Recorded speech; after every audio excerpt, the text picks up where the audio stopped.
ఓం హ్రీంకారాసనగద్భితా నరసికాం సౌః క్లీం కళాం బిభ్రతీం సౌవర్ణాంబరధారిణీం వరసుధాధౌతాం త్రినేత్రోజ్వలాం వందే పుస్తకపాశమంకుశధరాం స్రగ్భూషితాముజ్వలాం త్వాం గౌరీం త్రిపురాం పరాత్ ప్రగళాం శ్రీచక్రసంచారిణీం. ఓం శ్రీ బెజవాడ కనకదుర్గాదేవ్యై నమః. శ్రీ దుర్గామల్లీశ్వరాభ్యాం నమః.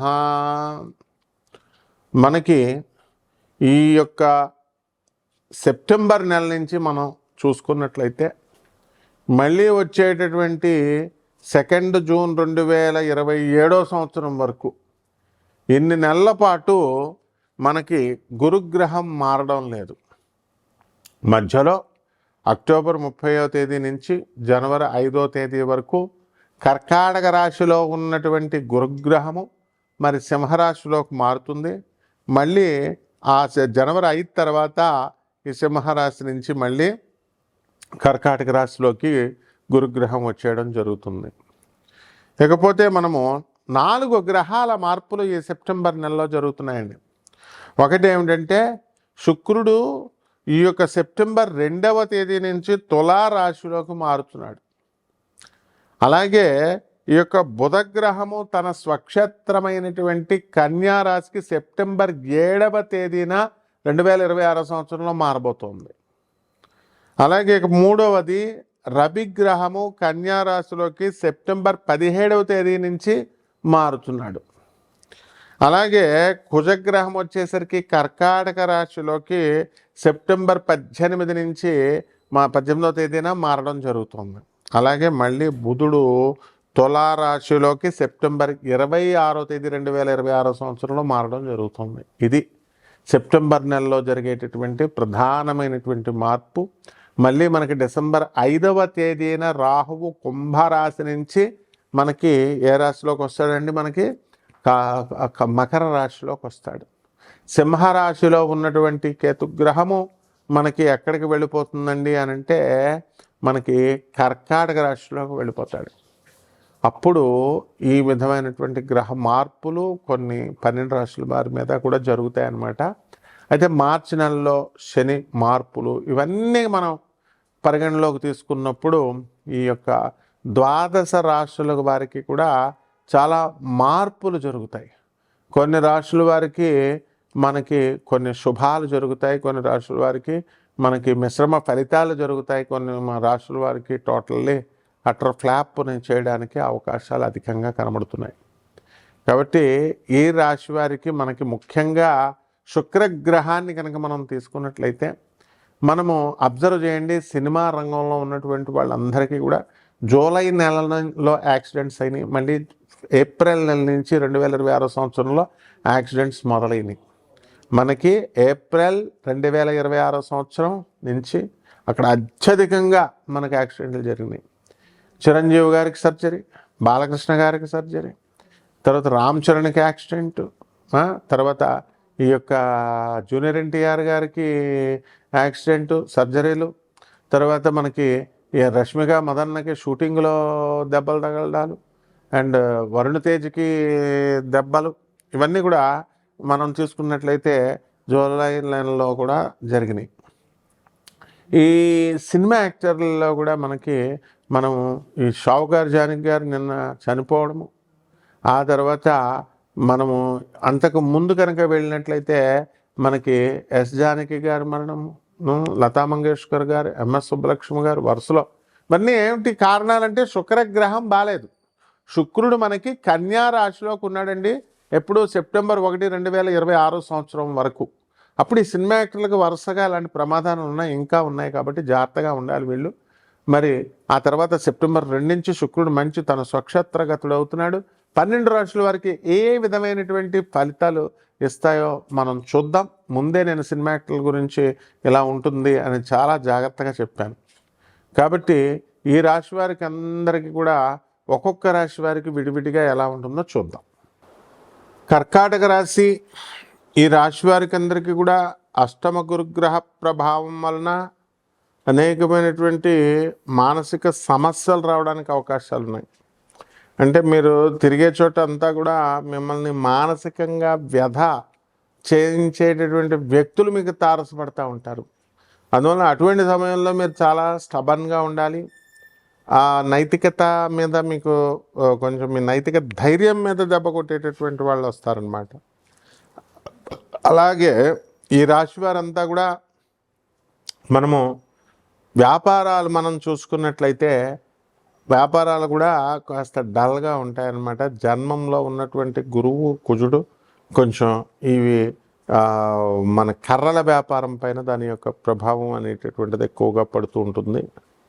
అండ్ ఫైనాన్షియల్ బిజినెస్ చేస్తున్నటువంటి వాళ్ళు, చిట్టిపాటలు నిర్వహించేటటువంటి వాళ్ళు షూరిటీలను చూసుకుని వీళ్ళు అందరూ కూడా మనం ఇవ్వాల్సినటువంటి అవసరం ఉంటుంది. లేకుండా అలా కాకుండా మామూలుగా మీరు ఇచ్చేస్తే దెబ్బతినేయడానికి అవకాశాలు అధికంగా కనబడుతున్నాయి. అలాగే రియల్ ఎస్టేట్ బిజినెస్లో చేస్తున్నటువంటి వాళ్ళందరూ కూడా నోటి దగ్గరకు వచ్చి ఆగిపోతున్నాయండి పనులు, బేరాలు అని అనుకునేటటువంటి వాళ్ళకి కాస్త కొంచెం ముందుకు కదలడానికి ఎక్కువ అవకాశాలు కనబడుతున్నాయి. లేకపోతే ఈ రాశి వారికి అందరికీ కూడా శత్రువులపై ఆధిపత్యము అనేటటువంటిది మీరు సాధించడానికి అవకాశాలు ఉంటాయి. కొత్త కొత్త పనులు మీరు ప్రారంభించాలి అని చెప్పేసి తీర్మానాలు చేసుకుంటారు. ఆ దిశగా మీరు ప్రయత్నాలు చేస్తూ ఉంటారు. విందు వినోద కార్యక్రమాల్లో మీరు ఈ యొక్క 6 నెలలు కూడా పాల్గొనడం అనేటటువంటిది జరుగుతూ ఉంటుంది. అలాగే రాజకీయ రంగాలలో ఉన్నటువంటి వాళ్ళు ఎవరైతే ఉన్నారో అటువంటి వాళ్ళందరికీ కూడా మనకి ప్రమోషన్స్ రావడము లేదా పదవులు రావడము ఇలాంటివన్నీ కూడా జరుగుతాయి. పదవుల్లో మార్పులు ఇవన్నీ కూడా. అలాగే సినిమా యాక్టర్లు అందరూ కూడా బ్రహ్మాండమైనటువంటి సినిమా హిట్లు అనేటటువంటివి అందుకొని చక్కటి లాభాల బాటలో ముందుకు మీరు వెళ్ళడానికి అధికంగా అవకాశాలు కనబడుతున్నాయి. అలాగే ఈ రాశి వారందరికీ కూడా భార్యాభర్తల మధ్య కొట్లాటలు జరుగుతూ ఉన్నాయి. కోర్టు కేసులు వేసుకున్నారు వీళ్ళు. ఒకళ్ళు అవి విత్డ్రా అనేటటువంటిది చేసుకోకుండా వీళ్ళు ముందుకు వెళ్తూ ఉన్నారు. పెద్ద మనుషులు చెప్పేది కూడా వినకుండా. అలాగే కాస్త ఛాందసమైనటువంటి భావాలు ఈ రాశి వారికి రావడానికి అవకాశాలు ఉన్నాయి. అలాగే రాశి వారందరూ కూడా విదేశీ ప్రయత్నాలు అనేటటువంటివి ఎక్కువగా చేస్తారు. మరి అటువంటి వాళ్ళకందరికీ కూడా వేసాలు ఇవన్నీ రావడానికి కొంచెం ఆలస్యం అవుతూ ఉంటుందన్నమాట. కాబట్టి గవర్నమెంట్ ఉద్యోగాలు చేస్తున్నటువంటి వాళ్ళందరికీ కూడా టీఏలు డిఏలు అరియర్స్ రావాల్సినటువంటివన్నీ కూడా కొన్ని బకాయిలు ఉండిపోవడం అనేటటువంటివి జరుగుతాయి. గవర్నమెంట్ నుంచి సబ్సిడీలు ఇవన్నీ కూడా రావడానికి ఎక్కువ అవకాశాలు లేవు. ఈ రాశి వారి అందరూ కూడా మనకి ఏలినాటి ఉన్నటువంటి వాళ్ళతో సహా మనం కనుక చూసుకున్నట్లయితే ఈ రాశివారు ఏం చేయాలండి? గురుచరిత్ర పారాయణ చేయాలి. ఓం శనేశ్వరాయ నమః అంటూ రావి చెట్టు చుట్టూ ప్రదక్షిణాలు చేయాలి. కేవలం రావి చెట్టు చుట్టూ ప్రదక్షిణాలు చేస్తే సరిపోద్దని నీళ్ళు వేయకుండా నీళ్ళు వేయాలి. చెట్టును పెంచాలి. మీ ఇంటికి తెచ్చుకొని ఆ చెట్టును పెంచుకొని రావి చెట్టు కానీ మేడి చెట్టుని కానీ తెచ్చుకొని దేవతా వృక్షాలండి అవి, లేదా మారేడు చెట్టును వేసుకోవాలి. వేసుకొని తులసి చెట్టుకి ఏ విధంగా అయితే మనం పూజ చేస్తున్నామో ముద్దుగా ఆ విధంగా ఈ యొక్క రావి చెట్టుని ఈ చెట్లని అందరినీ కూడా మీరు పెంచాల్సినటువంటి అవసరం ఉంది. అలాగే ఇది శ్రావణ మాసము, దీని తర్వాత భాద్రపద మాసం వస్తుంది. వరలక్ష్మి వ్రతము అనేటటువంటిది కేవలము 2వ వారంలోనే చేసుకుంటేనే కాదు, ప్రతిరోజు కూడా చేసుకోవచ్చు. ఏదో మూడో శుక్రవారం దగ్గరికి వచ్చేసరికి ఈ యొక్క వ్రతం చేయకూడదు మరి పౌర్ణమి ఆ రోజు అని ఇలా పిచ్చి పిచ్చి వాగుళ్ళంతా కూడా చాలామంది వాగుతూ ఉంటారు. కాబట్టి అవన్నీ పక్కన పడేసి లక్ష్మీ వ్రతము అనేటటువంటిది మీరు ఎప్పుడైనా చేసుకోవచ్చు.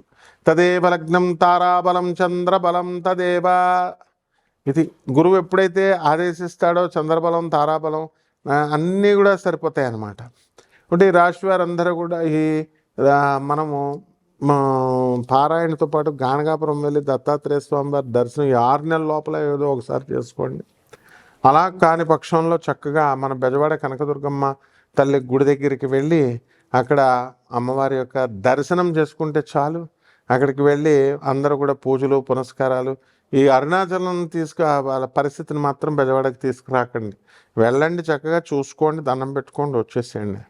అంతేగాని అక్కడే సెటిల్ అయిపోవడం, అక్కడే ఇళ్ళు కట్టడాలు, షాపులు పెట్టడాలు ఇలాంటివన్నీ వస్తే ఇలాంటి ప్రాబ్లమ్స్ అనేటటువంటి రావడానికి ఎక్కువ అవకాశాలు కనబడుతున్నాయి. కాబట్టి ఇన్ని ఒక లీటర్ పాలని మనము సోమవారం నాడు పేద బ్రాహ్మణులకి దానం చేయాలి. అలాగే పాయసాన్నం అని తర్వాత దద్దోజనము, చక్కెర పొంగలి ఇలాంటివన్నీ కూడా మనకి ఈ శ్రావణ మాసం వెళ్ళేంత వరకు కూడా, భాద్రపద మాసం వచ్చేంత వరకు కూడా మనం వీలున్నంత ఎక్కువ సార్లు మీరు ఇవన్నీ కూడా చేసి చక్కగా పేద పిల్లలకి, అనాథలకి, వికలాంగులకి, సాధువులకి అందరికీ కూడా పెట్టడం ద్వారా బ్రహ్మాండమైనటువంటి అనుగ్రహం మీకు లభించడం అనేటటువంటిది జరుగుతుంది. కాబట్టి ఈ రాశి వారంతా కూడా చెట్లకి నీళ్లు పోయండి, జాగ్రత్తగా జపాలవన్నీ కూడా చేసుకోండి. శుభమస్తు.